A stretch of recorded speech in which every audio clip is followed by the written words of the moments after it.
ವೈದ್ಯ ನಾರಾಯಣನಿಗೆ ಸಮಾನ ಅಂತಾರೆ. ಆದ್ರೆ ಇಲ್ಲೊಬ್ಬ ಆಸಾಮಿ ಕೇವಲ ಡಿಗ್ರಿ ಮಾಡ್ಕೊಂಡು MBBS ಡಾಕ್ಟರ್ನಂತೆ ಪೋಸ್ ಕೊಡ್ತಾ ಚಿಕಿತ್ಸೆಯನ್ನು ಕೂಡ ನೀಡ್ತಿರೋದು ಬಟ ಬಯಲಾಗಿದೆ. ಓದಿರೋದು BA, ಮಾಡ್ತಿರೋದು ಮಾತ್ರ ಡಾಕ್ಟರ್ ಕೆಲಸ. ಪರ್ಮಿಷನ್ ಇದೆ, ಇಂಜೆಕ್ಷನ್ ಮಾಡಿ BMS ಆಗಿದೆ. AMP ನಿಮ್ದು ಏನಾದ್ರು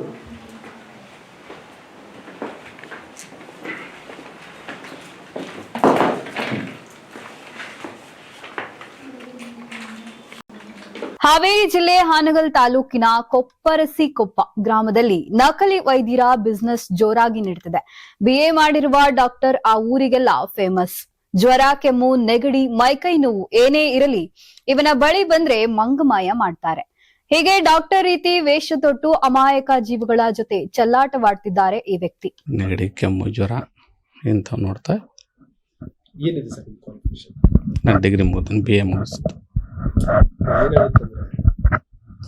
ನಾಳೆ ಏನಾದರೂ ಯಾರಿಗಾದ್ರೂ ಹೆಚ್ಚು ಕಡಿಮೆ ಆದರೆ ಮನೆ ಯಾರಾಗ್ತಾರೆ ಪ್ರಶ್ನೆ ಇಟ್ಸ್ ಓಕೆ ಸರ್.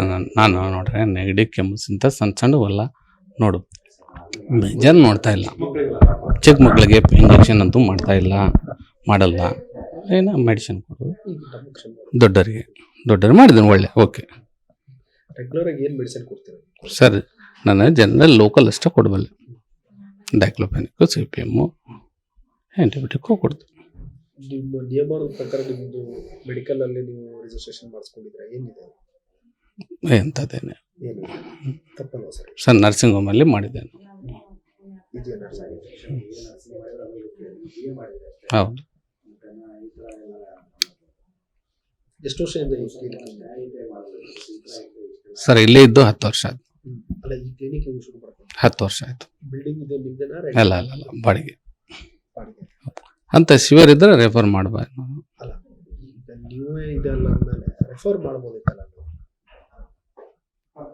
ಏನ್ರಿ ಅದ ನಾರ್ಮಲ್ ನೋಡ್ತೇನೆ ಸರ್ ನಾನು. ಅಂದ ಹಾಗೆ ಇವರ ಹೆಸರು ಮಂಜುನಾಥ್. ಪಾಳು ಬಿದ್ದ ಮನೆಯನ್ನೇ ಬಾಡಿಗೆ ಪಡೆದು ಅದರಲ್ಲೇ ನಿತ್ಯವೂ ಟ್ರೀಟ್ಮೆಂಟ್ ಕೊಡ್ತಿದ್ದಾರೆ. ಎಲ್ಲಾ ಕಾಯಿಲೆಗಳಿಗೂ ಸ್ಟೆರಾಯ್ಡ್ ಒಂದೇ ಈತನ ಔಷಧಿ. ಇಂಜೆಕ್ಷನ್ ಕೂಡ ಮಾಡ್ತಾರೆ. ಕೆಲವೊಮ್ಮೆ ಅಡ್ಮಿಟ್ ಕೂಡ ಮಾಡಿಕೊಂಡು ಚಿಕಿತ್ಸೆ ಮುಂದುವರಿಸ್ತಾರೆ. ತಮ್ಮ ಡಾಕ್ಟರ್ ವೇಷದ ಬಗ್ಗೆ ಕೇಳಿದ್ರೆ ಮಂಜುನಾಥ್ ಹೇಳಿದಿಷ್ಟು. ಕೈಗಳು ಚೆನ್ನಾಗಿದೆ ಅಂದರೆ ನನಗೆ ಗೊತ್ತು. ಕೆಲವೊಂದಿಷ್ಟು ಸರ್ಕಾರಿ ಆಸ್ಪತ್ರೆಗಳನ್ನು ಡಾಕ್ಟರ್ ಇಲ್ಲದಿದ್ರು ಕೂಡ ಹಳ್ಳಿಕೊಂಡು ನೀಟಾಗಿ ಚಿಕಿತ್ಸೆ ಮಾಡ್ತಾರೆ. ಬಟ್ ಅದೊಂದು ನಿಯಮ ಅನ್ನೋದು ಅದನ್ನು ಬಿಟ್ಟರೆ ಬೇರೆ ಏನು ಕನ್ಸಲ್ಟಿಂಗ್ ಏನಿಲ್ಲ.